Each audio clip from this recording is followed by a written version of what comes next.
Lawrence Bishnoi को लेकर के लोगों के मन में बड़ी जिज्ञासा आज के टाइम में है और आपके 2012 और 13 वाला जो कार्यकाल था उसमें लॉरेंस बिश्नोई तिहाड़ लाया गया था।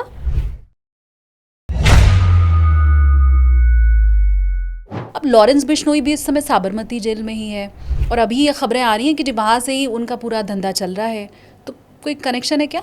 उन पावर्स का इस्तेमाल किया हुआ है जिसमें कहा गया है कि इसको गुजरात की जिस जेल में रखा हुआ है उस जेल से सुप्रिटेंडेंट जेल उसको ट्रांसफ़र नहीं करेगा, बेशक कोर्ट के भी अगर आर्डर आए कि उसको पेश करो किसी और स्टेट में, वो नहीं करेगा। और उसमें गवर्नमेंट ने अपनी पावर को इस्तेमाल किया हुआ है ताकि वो वहीं रहे।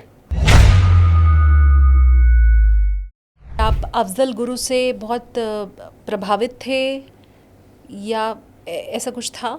देखिए क्या है, हाँ। सीधी सी बात है, मैंने कई अपने पॉडकास्ट में भी इंटरव्यू में भी कहा है कि मैं मौत की सज़ा के खिलाफ हूँ। कोई ये कह दे कि अफजल गुरु की फांसी के समय मेरी आंखें नम हो गई थी या मैंने कुछ सोचा, तो आपको लगता नहीं है कि फिर तो दिमाग में यही आएगा ना कि उस शख्स का तो हाल चाहे जो हो, हमारी कानून व्यवस्था में तो चाहे कितनी भी खामी हो, उसको तो सज़ा होना फिर जायज़ ही है। तो उसने बहुत सारी चीज़ें बताई। उसने कहा कि मैं टेररिस्ट हूँ, को मेरे विश्वास करने से उससे नहीं होता। उसने कहा मैं टेररिस्ट नहीं हूँ, मैं तो एक करप्शन के खिलाफ जो है मैं एक युद्ध कर रहा था, मैं कभी भी हिंसा के पक्ष में नहीं था, ये तो मैं ट्रैप हुआ हूँ इसमें, वो ट्रैप होके मैं जा रहा हूँ।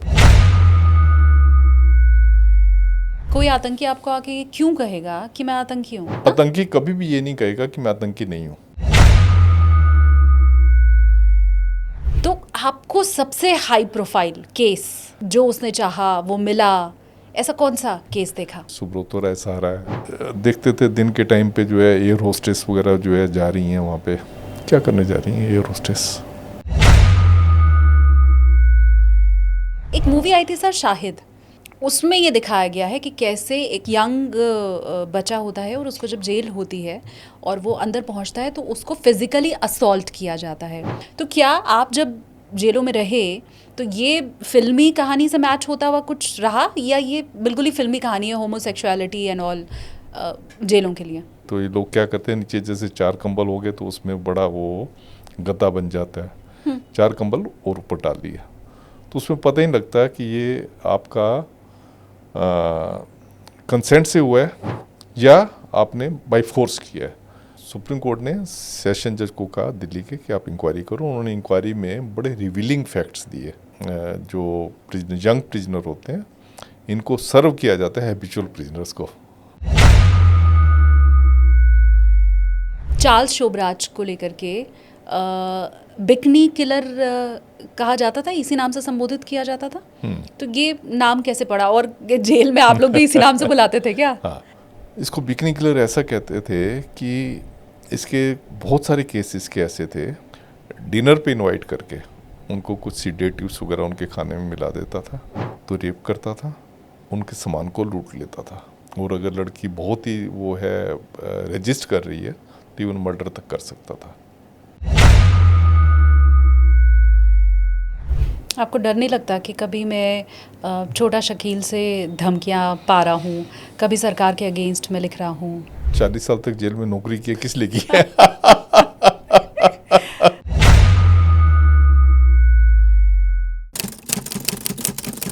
हेलो एवरीवन, अपनी कुर्सी की पेटी बांध लीजिए क्योंकि आप देखना शुरू कर चुके हैं टेक ऑफ विद एसकेटी यानी कि मैं शालिनी कपूर तिवारी।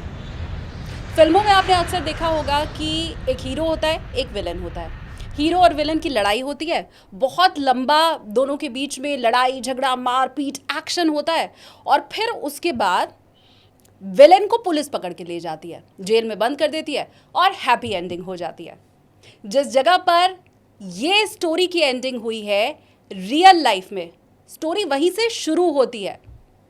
जेल के अंदर एक अजीब रहस्यमयी दुनिया होती है। फिल्मों में आपको जो नहीं दिखाया जाता है वो ये कि क्रिमिनल जेल पहुंच चुका है, वहां पर भी वो आराम से है, उसको वीआईपी ट्रीटमेंट मिल रहा है, वो जो चाहता है वो कर भी रहा है, और जैसे जेल के बाहर रहते हुए वो अपनी मर्जी का काम कर रहा था, जेल के अंदर से भी ठीक वैसे ही काम कर रहा है। उसके गुर्गे अब काम कर रहे हैं। बाहर तो वो परेशानी में था, अंदर और मौज मस्ती के साथ रह रहा है। कुछ ऐसी कहानी भारतीय जेलों की है, तिहाड़ जेल की है, जिसे लेकर के कहा जाता है कि वो सबसे सेफ और सिक्योर जेल है। तिहाड़ के भीतर की कहानी, अफजल गुरु की फांसी की आखिरी रात, उसने जो कहा, याकूब मेनन ने मरने के पहले जो अपनी ख्वाहिश जताई, शायद नींद की गोलियां मांगी, या बहुत सारे ऐसे राज जो तिहाड़ की सलाखों में बंद रहते हैं। एक किताब आई ब्लैक वारंट, जिससे वो राज खुले, फिर वेब सीरीज भी आई उसके ऊपर, लेकिन फिर भी कुछ बातें दबी रह गई। आज उसी को हम जानने की पॉडकास्ट में कोशिश करने वाले हैं कि कैसे बड़ी आसानी के साथ ये जो क्रिमिनल्स होते हैं, राजनेता हमारे होते हैं, वो जेलों के अंदर वीआईपी ट्रीटमेंट लेते हैं, टेक ऑफ करते हैं, आराम से हवा में उड़ते रहते हैं और कभी उनकी क्रैश लैंडिंग नहीं होती है। ये कहानी बताने के लिए मेरे साथ आज पॉडकास्ट में मौजूद है, बोर्डिंग पास हम उन्हें दे देते हैं। मेरे साथ है लीगल एडवाइजर और ex spokesperson Tihar jail, Sunil Gupta sir. Thank you. बहुत स्वागत है सर आपका। तो ऐसे ही है, फिल्मों में जहाँ कहानी खत्म होती है, रियल लाइफ में वहीं से शुरू होती है। बिल्कुल बिल्कुल, जेल से शुरू होती है। हाँ, जैसे आप कर्म करोगे और कर्म आपने ऐसे किए कि आप जेल में आ गए, जेल में लैंडिंग हो गई, तो उसके बाद तो फिर डिस्पोजल पे है हमारे। शानदार सर। मेरा वाला शब्द ये लैंडिंग और फ्लाइट में उड़ना और क्रैश लैंडिंग, ये सब तो मैं यूज़ करती हूँ, टर्बुलेंस एंड ऑल। आपने तो बहुत अच्छा यूज़ किया। शानदार। अच्छा सर, क्योंकि मैंने बहुत से आपके इंटरव्यूज़ देखे भी हैं, आपकी किताब का कुछ अंश मैंने देखा है, उन सब के ऊपर हम चर्चा करेंगे। लॉरेंस बिश्नोई को लेकर के लोगों के मन में बड़ी जिज्ञासा आज के टाइम में है, और आपके 2012 और 13 वाला जो कार्यकाल था, उसमें लॉरेंस बिश्नोई तिहाड़ लाया गया था शायद। हाँ। इसका था कि इसको लाया गया था, और इवन तो मेरे से उसका इतना ज़्यादा कम्युनिकेशन नहीं हुआ, पर उसको लाया गया था। तो थोड़ा कुछ लॉरेंस बिश्नोई के बारे में बताइए ना। देखिए, उस टाइम पे तो जो है ये लॉ अबाइडिंग था, जेल में जो रहता था, हाई सिक्योरिटी वार्ड में इसको रखा था, और हाई सिक्योरिटी वार्ड में पूरा अपने जो जेल का डिसिप्लिन है उसको पूरा फॉलो करता था। और उस टाइम पे इसकी शायद ऐसी कोई शिकायत नहीं थी जिससे कि पता लगे कि जेल की फैसिलिटीज़ को ये मिसयूज़ कर रहा है। जैसे आजकल हम देखते हैं कि जेल में जो भी हाई सिक्योरिटी वार्ड में है, मोबाइल उसको चाहिए, उसको बहुत सारी उसकी ज़रूरतें बढ़ जाती हैं। पर मुझे नहीं इसका ऐसा लगता कि इसने कोई अपनी ज़रूरत कानून से ऊपर जो है उठाई थी। लेकिन अब तो हम सुनते हैं, चाहे वो सिद्धू मूसेवाला के समय हो या गोल्डी बराड़ और उसकी दोस्ती के बारे में हम जो सुनते हैं कि भाई वो तो यहाँ से बैठे बैठे आदेश देता है और उधर कनाडा में गोल्डी बराड़ पहुँच जाता है। ये फैशन अब हो गया, ये आजकल का नया फैशन है। हाँ। तो आप देखें कि उस टाइम पे जो है बहुत कम लोग होते थे जो कि हाई सिक्योरिटी वार्ड में रहते हों और उनको जो है मोबाइल की ज़रूरत हो। पर आज की डेट में मैं देखता हूँ कि जो भी हाई सिक्योरिटी वार्ड में होता है, इवन तो हर एक जेल में अपने पीसीओ लगे हुए हैं। कोई प्रिजनर जो है अपने घर पे पीसीओ से बात कर सकते हैं, जिनके टेलीफोन नंबर वगैरह उसको देने होते हैं, और हाई सिक्योरिटी केस में उसको जो है पूरा पुलिस से वेरीफाई करवा के उसके बाद उसको अलाउ करते हैं। और जबकि दूसरा कोई प्रिजनर होता है वो रोज़ अपने घर पे बात कर सकते हैं, so far as Delhi jails are concerned. तो जब पीसीओ लगे हुए हैं उसके बावजूद अगर आपको मोबाइल चाहिए तो इसका मतलब आप कोई मिसचीफ करना चाहते हो। मिसचीफ क्या हो सकती है? अगर मोबाइल आपके पास आ गया तो आप उस मोबाइल से जो है किसी को भी थ्रेट कर सकते हो। कोई भी चीज़ अंदर आप रील्स बनाओ, रील्स बना के बाहर प्रेस के थ्रू जो उनको करवा दो। इसके पीछे देखें पर्पज़ होता है। जो भी हैबिचुअल प्रिजनर होता है, गैंगस्टर्स होता है, वो अपना एक टेरर क्रिएट करना चाहता है। टेरर कैसे क्रिएट होगा कि जैसे किसी विटनेस ने पुलिस को इन्फॉर्म किया और पुलिस ने उसके ऊपर केस बना दिया। जैसे ही पुलिस ने केस बनाया तो पुलिस ने पकड़ के उसको जेल में डाल दिया। सपोज 8, 10, 12 केस ऐसे जो है बन गए। तो जब गैंगस्टर ने अपनी कोई एक रील बनाई, मोबाइल उसके पास पहुंच गया, उसने एक रील बनाई जिसमें दिखाया कि वो तो अपने पूरी ऐश कर रहा है, शराब पी रहा है, ऐसी उसने कोई रील बनाई जिसमें शो कर रहा है कि वो नॉनवेज खा रहा है, या उसके साथ 3-4 लोग और बैठे हैं, सारे गोलदारा बना के खाना खा रहे हैं और डांस कर रहे हैं। तो ये वाली, जबकि ये चीज़ें बहुत कॉमन होती हैं, किसी चीज़ को आप बिस्की दिखा दो, किसी भी आप चार जने आप बैठ के खाना खा सकते हो, उसमें कोई लीगैलिटी नहीं है। पर जो बाहर वाली जो विटनेस होती है, जिसने उसके खिलाफ हिम्मत करके अपना बयान दिया होता है, हाँ। तो उसको लगता है कि उनको ना जेल के बारे में उनकी परसेप्शन ही अलग होती है। उनकी जेल के बारे में परसेप्शन होती है कि जैसे आप फिल्मों में देखते हैं ना, उसमें दिखाते हैं बड़े बड़े कैदी वर्दी पहन के खड़े हैं, पत्थर तोड़ रहे हैं, कोई कुछ कर रहा है, जबकि अंडरटेल से हम कोई काम ले ही नहीं सकते अगर वो नहीं चाहता तो। अच्छा। तो खाना खाना बड़ी आम बात है, 4-5 लोग मिल के खाना खाते हैं, बड़ी आम बात है। पर विटनेस को, क्योंकि उसकी परसेप्शन डिफरेंट होती है, वो कहती है कि ये तो जेल में मज़े मार रहा है। जब जेल में हम इसको जेल ही भिजवा सकते थे, जेल में जब ये मज़े मार रहा है, बाहर आके तो क्या करेगा, है कि नहीं। तो उससे वो इतना डर जाते हैं कि जब कोर्ट के सामने उनको जाना होता है बयान देने के लिए, खासकर अगर फेयर सेक्स है, कोर्ट के आगे जब बयान देने के लिए जाना होता है, वो मुकर जाते हैं। उसका नतीजा ये होता है कि ये लोग बड़े खुश होकर, एक विक्ट्री इनके लिए होते है। सपोज 10 केस हैं, 10 में से जैसे जैसे केस एक ख़त्म होता जाता है, उतना इनकी विक्ट्री का वो जो है सेलिब्रेशन बढ़ता जाता है। मैंने देखा है सेलिब्रेशन बढ़ता जाता है, और अल्टीमेटली आप देखो कि कन्विक्शन रेट जो गैंगस्टर होते हैं, बहुत रेयर केस होते हैं जिसमें कि कन्विक्शन हो। आपने पढ़ा होगा, मुख्तियार अंसारी था, हाँ। कितने केस थे उसके ऊपर, हाँ। कैद ही नहीं होती थी। कैद कब होनी शुरू हुई है, जब गवर्नमेंट ने शिकंजा बड़ा सख्त किया उसके ऊपर। तो ऐसे ही इनका होता है गैंगस्टर्स का, कि अगर आपका शिकंजा, अब मोबाइल उसके ऊपर पहुंच गया है, अब आपका शिकंजा उसके ऊपर इतना सख्त नहीं है, वो या तो अपनी जात का फ़ायदा उठा के मोबाइल उसने ले लिया, या लूप होल्स अपने सिक्योरिटी के लूप होल्स को करके डरा धमका के उसने मोबाइल अपने पास पहुंच गया। जब मोबाइल उसके पास पहुंच गया, तो किसी तरीके से भी वो बाहर विटनेसेस को जो है डरा धमका सकता है उस मोबाइल से। ये तो आप जो केस बता रहे हैं, ये विटनेस को डराने धमकाने या उसके ऊपर रौब जमाने जैसा है। अगर मैं लॉरेंस बिश्नोई की बात करूं, आपने अतीक अहमद का अभी जिक्र किया। अतीक अहमद को जिन लड़कों ने मारा था, मैं सर वहाँ पे थी। अच्छा। मैं 15 दिन से इस केस को वहाँ पे कवर कर रही थी, और अतीक अहमद को जिस समय गोली मारी गई है, मैं वहाँ पे मौजूद थी। और वो सुबह 4 बजे तक हम लोगों ने रिपोर्टिंग की है। मैंने 1 घंटा आराम किया, 6 बजे से हमने फिर रिपोर्टिंग शुरू कर दी। और उस वक्त जब खबर आई, ये खुद मैंने ब्रेक की है टीवी पे, कि लॉरेंस बिश्नोई ने जिगाना पिस्टल जिनको दी थी, उनसे जिगाना पिस्टल ले करके, और उन लड़कों ने अतीक अहमद को मारा। अच्छा। और वो बनना चाहते थे लॉरेंस बिश्नोई जैसे, मतलब वो नए नए थे, पर उनको बनना था लॉरेंस बिश्नोई जैसा। और वो धाक जमाने के लिए उनको ये लगा कि अतीक अहमद को मारेंगे तो फिर क्राइम के फील्ड में तो अपना नाम होगा, एकदम गुणगान होगा हमारा, हम बड़े गैंगस्टर बन जाएंगे। तो इसीलिए मैं लॉरेंस बिश्नोई की बात भी कर रही थी कि वो तो जो काम कर रहा है, वो किसी विक्टिम को डराने के लिए या किसी ने उसके ऊपर कोई केस दर्ज किया उसके लिए नहीं है। वो तो क्या जिगाना पिस्टल भी पहुंचवा रहा है। आप देखिए ना, अगर आपका कम्युनिकेशन चैनल ओपन है, मोबाइल आपके पास है, कम्युनिकेशन चैनल आपका ओपन है, हाँ। आप किसी भी अपने गुर्गे को कह दो कि ये चीज़ यहाँ पहुँचा दे, ये चीज़ यहाँ से ले वहाँ पहुँचा दे, हो जाएगा आराम से, उसमें कोई दिक्कत की बात ही नहीं है। मतलब आप श्योर हैं कि वो ये कर सकता है? कोई भी, मैं खाली लॉरेंस बिश्नोई की बात नहीं कर रहा। हाँ।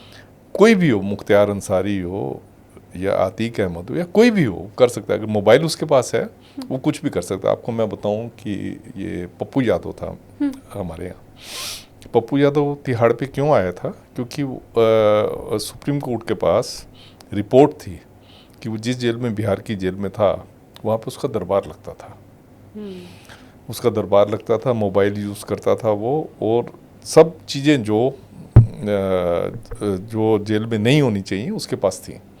शहाबुद्दीन को भी तिहाड़ भेजा गया था। क्यों भेजा गया था? कि उसके पास सब चीज़ें थी, सब फैसिलिटी वो एंजॉय कर रहा था बिहार की जेलों में।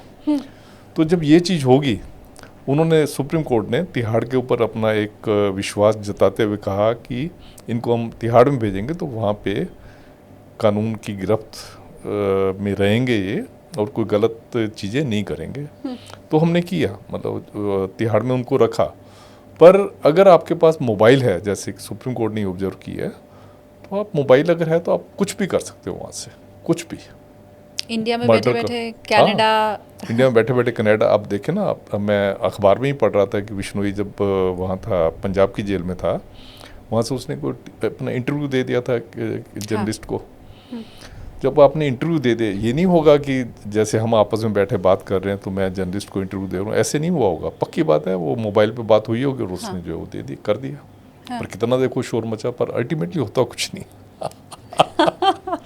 अच्छा, होता कुछ नहीं है। अल्टीमेटली होता कुछ नहीं है, क्योंकि हर एक चीज़ को प्रूव करना पड़ता है।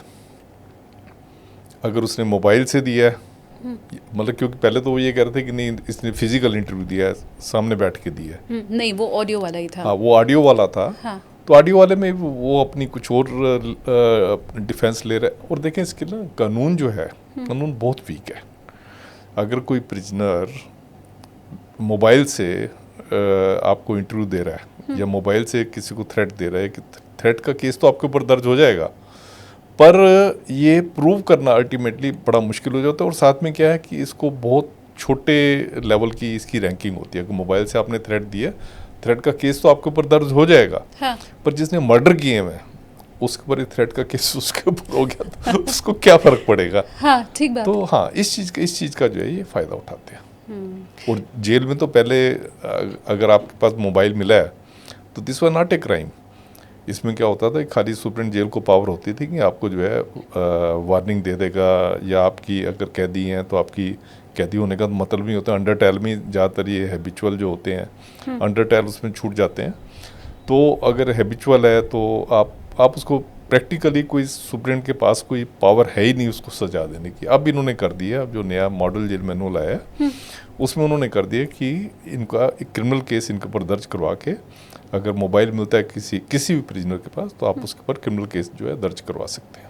मैं अब अगर इससे ऊपर के लेवल का आपसे समझना चाहूँ सर, क्योंकि एक बार किसी के पास अगर फ़ोन मिला और आपने पप्पू यादव का जिक्र किया, किसी दूसरे मुख्तार अंसारी का आपने जिक्र किया, और वो अपने लोगों से बात कर रहे हैं या इस तरह की कोई मीटिंग्स उनकी चल रही है, तो ये क्राइम और लॉरेंस बिश्नोई जो क्राइम कर रहा है, दोनों में बहुत डिफरेंस है। और ये बात अगर मुझे पता है, अतीक अहमद की मौत के तुरंत बाद अगर मीडिया में ये खबर आ जाती है कि जिस जिगाना पिस्टल से उसकी मौत हुई है वो दरअसल लॉरेंस बिश्नोई ने किसी को दी थी और वाया वाया करके यहाँ तक पहुँची, या अगर कनाडा गवर्नमेंट ये कह रही है, वो चाहे मैं मान रही हूँ कि उनके साइड से गलत बात फैलाई जा रही है या जो भी है, अगर बहुत बड़े बड़े केसेस में, सिद्धू मूसेवाला जैसे केस में अगर लॉरेंस बिश्नोई का नाम आ रहा है, तो क्या ये सिर्फ जेल के जो कर्मचारी हैं उनके लेवल पे ही फिर हो रहा होगा? नहीं, जैसे अब इनका नाम आ रहा है तो उसके ऊपर तो क्रिमिनल केस दर्ज हो जाएगा। जैसे सपोज ये लॉरेंस बिश्नोई का नाम लेते हैं, इसमें नाम आ रहा है कि इसने गोल्डी बरार के थ्रू जो है कनाडा में किसी को मरवाया। ठीक है, अब इस चीज़ को प्रूव करना ये बड़ा मुश्किल होता है। आपने केस तो बना दिया, केस तो आपका जो है प्रेस की स्टेटमेंट के ऊपर भी हो जाता है या और भी कई चीज़ों से हो जाता है, पर इन केसों में प्रूव करना बड़ा मुश्किल होता है। और फिर कन्विक्शन ऑब्टेन करना वो उससे भी ज़्यादा मुश्किल काम होता है। आप देखें जैसे मुख्तार अंसारी वगैरह का मैंने जैसे पहले भी आपको बताया, किसी केस में इनके ऊपर 20 केस इनके ऊपर थे, किसी केस में कन्विक्शन ही नहीं होती थी। जब एक आदमी पूरा पड़ा पीछे और उसने कहा नहीं कन्विक्शन करवानी है जैसे भी है, तब जाके उसकी कन्विक्शन हुई। अगर केस आप ठीक तरीके से प्रेजेंट ही नहीं करोगे तो कन्विक्शन कहाँ से होगी। और मेरा अपना जो 40 साल का मेरा जो अनुभव है वो ये कहता है कि ज़्यादातर गैंगस्टर जो होते हैं उनको किसी भी केस में कन्विक्शन लेना जो है बहुत टफ टास्क है।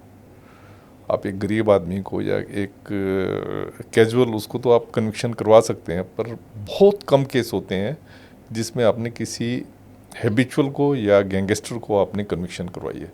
इसी का नतीजा है, मैं पढ़ रहा था 2-3 दिन पहले अखबार में आया था, दिल्ली में किसी टाइम पे, पहले तो आज से अगर 40 साल पहले की बात करें, दिल्ली की गैंग होते ही नहीं थे, दिल्ली में कोई गैंग ही नहीं था 40 साल पहले की, क्योंकि वहाँ उस टाइम पे 81 में एक त्यागी गैंग आया था, शायद आपने अगर ब्लैक वारंट देखी है तो एक त्यागी गैंग था, वो भी यूपी का, वेस्टर्न यूपी का गैंग था। दिल्ली के अपने कोई गैंग ही नहीं होते थे। अब देखो दिल्ली में पढ़ रहा था 45 गैंग है, 45 या 45 से भी ज़्यादा गैंग है। ये गैंग क्यों बनते जा रहे हैं इतने कि मिल के जो है लूटेंगे, मिल के लूटेंगे मतलब आप गैंगस्टर बन गए, आपको कन्विक्शन होनी नहीं, और अपना आप जेल में रहो, जेल से मोबाइल वगैरह यूज़ करो, आप अपनी कास्ट सिस्टम को एक्सप्लॉइट करो।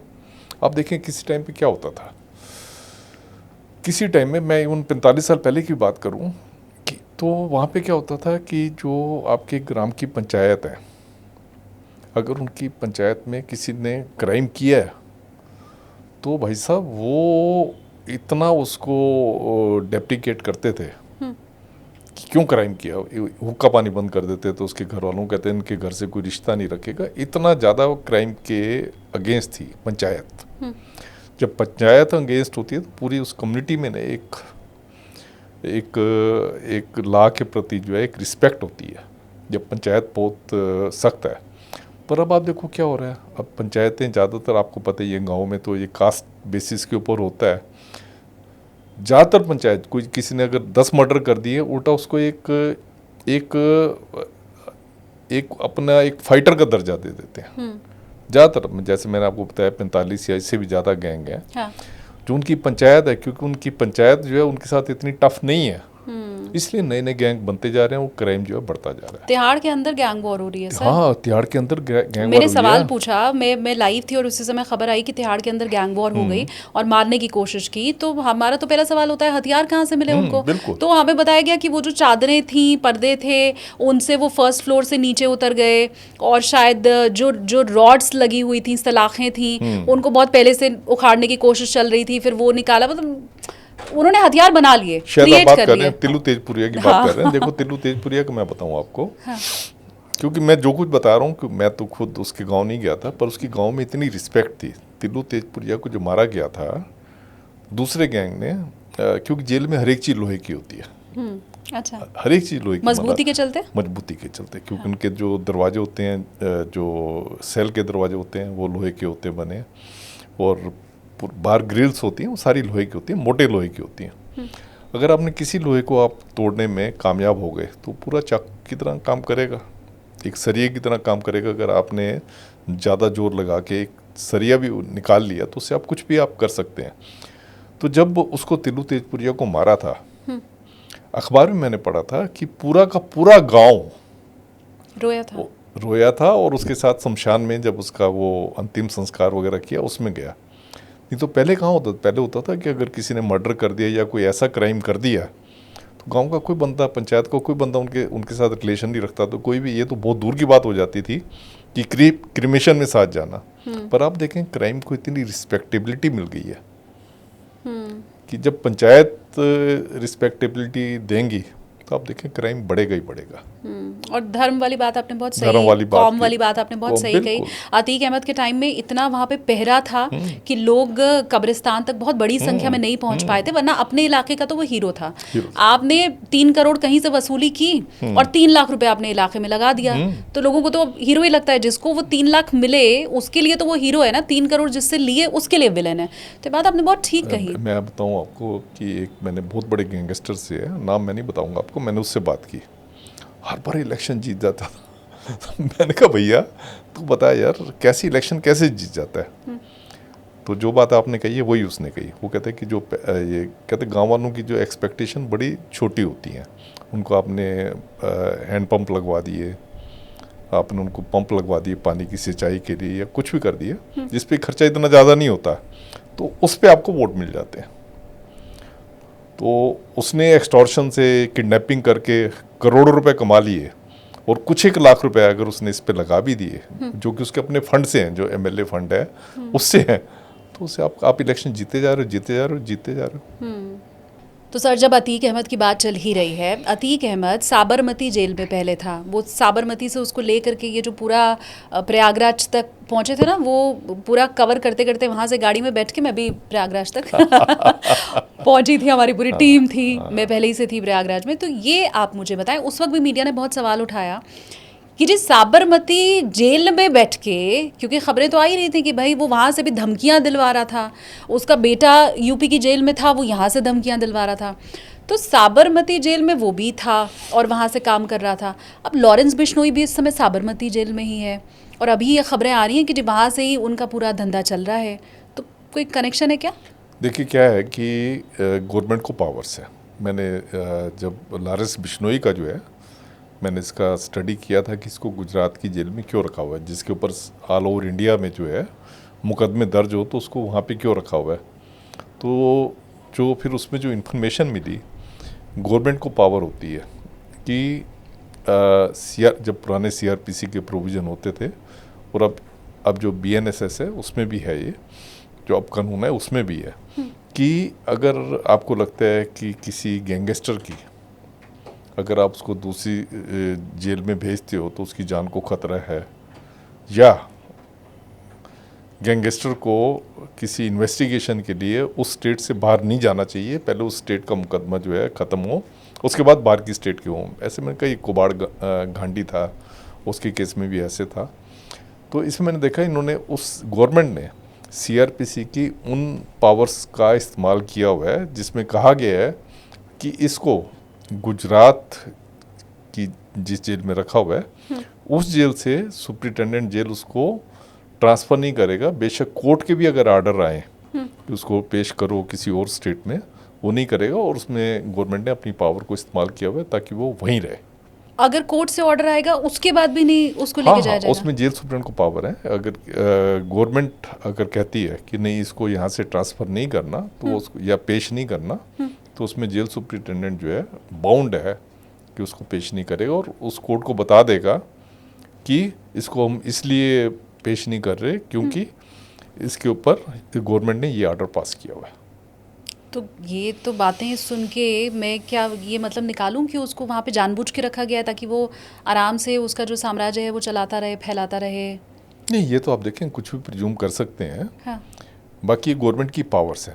देखें क्या होता है कि कोई गैंगस्टर भी है तो जब भी अगर उसने कोई क्राइम किया है तो क्राइम में वो जो जिसके साथ क्राइम किया वो कंप्लेनेंट नहीं होता, कंप्लेनेंट स्टेट होती है। और स्टेट ही अगर कह रही है कि उसको जो है पेश बाहर की कोर्टों में नहीं करना, तो गवर्नमेंट कर सकती है, ये लॉ में प्रोविजन है। ठीक है, आपने कहा आप अपने हिसाब से सोच सकते हैं। आप आज़ाद हैं, आपको जो समझ में आए, क्योंकि तो आपको कानून की बातें बता रहा हूँ। ठीक है, अब मैंने भी व्यूअर्स के ऊपर छोड़ा क्योंकि सवाल तो मेरे यही इसलिए पूछा ही था कि भाई वही साबरमती जेल जहाँ से अतीक अहमद का भी साम्राज्य चल रहा था, और वही साबरमती जेल जहाँ से रोज़ पता चल रहा है कि भाई अतीक के लॉरेंस बिश्नोई के गुर्गों ने ये किया, ये किया, भारत के अलावा बाहर तक खबर फैल रही है, कनाडा तक। तो फिर सर ने कह दिया कि आप स्वतंत्र हैं, मैं कानून की बात बता रहा हूँ। अब आप अंदाजा लगाते रहिए, लेकिन ये गवर्नमेंट ने अपना वीटो पावर इस्तेमाल किया है मेरी लैंग्वेज में कि भैया इसको तो यहीं रखना है। जो कि बड़ा रेयर केसेस में होता है। मैंने देखा 3-4 केसों में, मैंने पहले भी देखा है।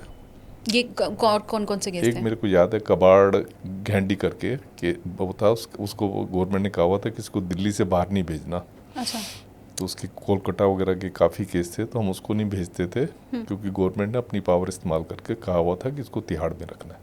ऐसे और भी मैंने कई केस देखे हैं, नाम याद नहीं है मुझे अभी, मैंने केस देखे हैं ऐसे। एक सवाल सर, हालांकि मैं पहली बार नहीं पूछ रही हूँ आपसे, लेकिन इस ढंग से मुझे लगता है पहली बार पूछ रही हूँ कि मैंने ऐसा सुना है कि आप अफजल गुरु से बहुत प्रभावित थे, या ऐसा कुछ था? नहीं। क्यों प्रभावित होऊंगा? नहीं, ऐसा क्यों नहीं प्रभावित होऊंगा?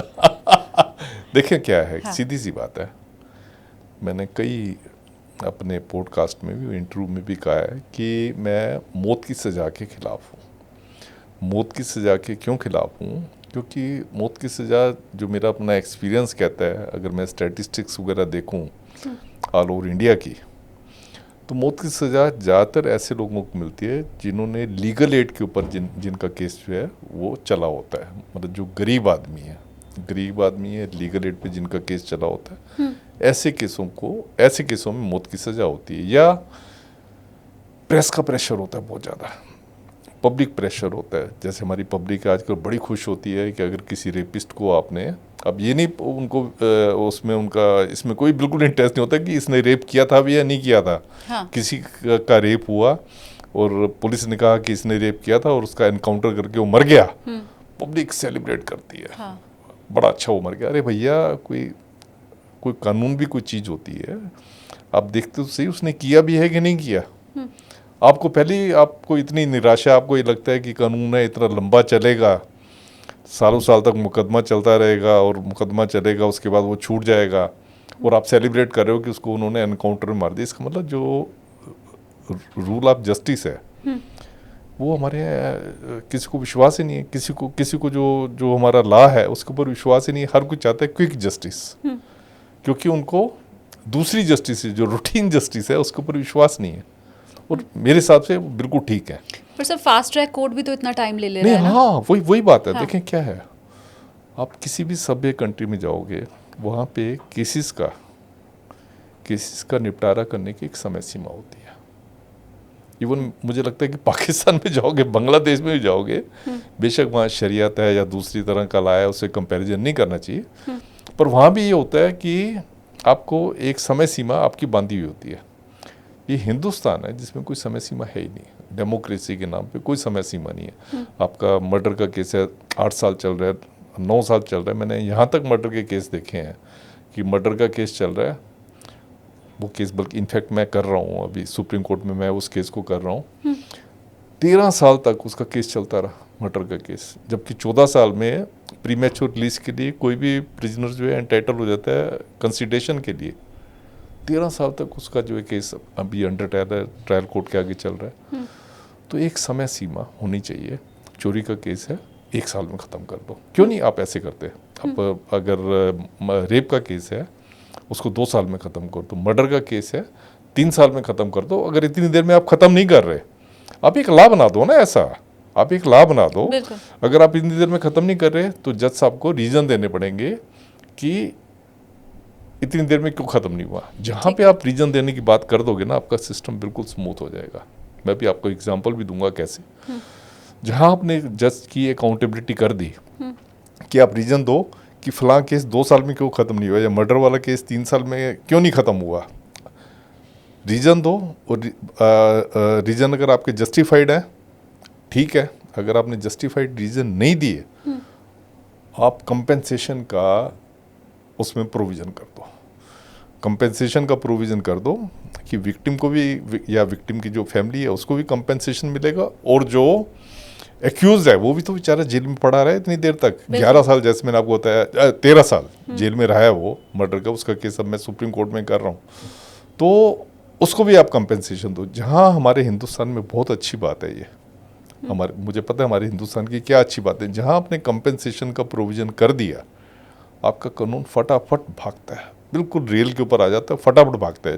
जैसे RTA एक्ट है, RTA एक्ट जैसे शुरू में आया था, इसमें जो कमिश्नर, इंफॉर्मेशन कमिश्नर थे, उनके ऊपर वो बड़ी जल्दी जो है, अगर आपने इन्फॉर्मेशन ठीक नहीं दी, पब्लिक अथॉरिटी ने इन्फॉर्मेशन ठीक नहीं दी या टाइम पे नहीं दी, तो उनको ऊपर कंपेंसेशन इम्पोज कर देते, उनके ऊपर कह देते थे आप 2,000 रुपये देंगे, 5,000 रुपये देंगे और अपनी जेब से देंगे।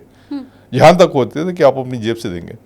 ये लॉ बड़ा अच्छा चल रहा था, पर जहाँ आपने इसको डाइल्यूट किया नहीं, तो वहाँ पे फिर हमारा हिंदुस्तानी ढांचा जो है वही अपने ढर्रे से चलना शुरू हो जाता है। आप देखें क्या होता था कि मुझे याद है कि जब ये दहेज का कानून आया था, 498A आया था, नया आया था। इसमें क्या होता था कि हमने जेल में एक जेल पूरी जो है ऐसे लोगों की बना दी थी जो कि दहेज के केस में आते थे। अच्छा। और इनका इतना मिसयूज होता था। मैक्सिमम सजा है 7 साल हो सकती है, पर अब जेल में 1-1, 2-2 साल आप जेल में पड़े हैं। तो फिर सुप्रीम कोर्ट ने एक जजमेंट दी, बहुत अच्छी जजमेंट दी, 2012 या 13 की थी। Arnesh Kumar versus state of Haryana, या ऐसी वो था। उस जजमेंट में सुप्रीम कोर्ट ने कहा कि अगर कोई भी दहेज के केस में या कोई भी 7 साल तक जिसमें सजा हो सकती है किसी एक्यूज को, ऐसे केस में कोई है प्रिजनर, उसके केस में आप जो है आप उसको जेल में नहीं भेजेंगे। अच्छा। जेल में नहीं भेजेंगे। अगर आप जेल में भेजते हैं, जुडिशरी को कहा था, अगर आप जेल में भेजते हैं तो आप रीजन देंगे। खाली रीजन देने के लिए कहा था। जैसे ही अरनेश कुमार की जजमेंट आई सुप्रीम कोर्ट की, हजारों लोग तो तिहाड़ जेल से छूटे, क्योंकि उसमें अकाउंटेबिलिटी फिक्स कर दी थी उन्होंने। उसमें ये लिखा हुआ था कि अगर जो जज है, जज साहब अकाउंटेबल होंगे, पुलिस अकाउंटेबल होगी, और उसमें उनके ऊपर इवन डिपार्टमेंटल एक्शन तक लिया जा सकता है कि अगर वो उसकी जो प्रोविज़न है उसको फॉलो नहीं करेंगे तो डिपार्टमेंटल एक्शन तक लिया जा सकता। उसकी वजह से हजारों लोग जब तिहाड़ से छूट गए, हाँ। और जगह मतलब हिंदुस्तान से तो लाखों लोग छूटे होंगे, तो ऐसा कोई कानून बनाए हमारे जिस कानून में डेटरेंस होगी कि आपके ऊपर डिपार्टमेंटल एक्शन हो जाएगा, आपको रीजन देने पड़ेंगे या हम कंपेंसेशन दे सकते हैं। जहाँ भी ये वाली चीज़ हो जाएगी तो वो कानून हमारे हिंदुस्तान की जो हालात है उसके हिसाब से वो कानून बड़ा अच्छा चलता है। पर जहाँ आप छोड़ देंगे ना बस, तो वहाँ पे फिर आपका मलिया मेट हो जाता है सारा।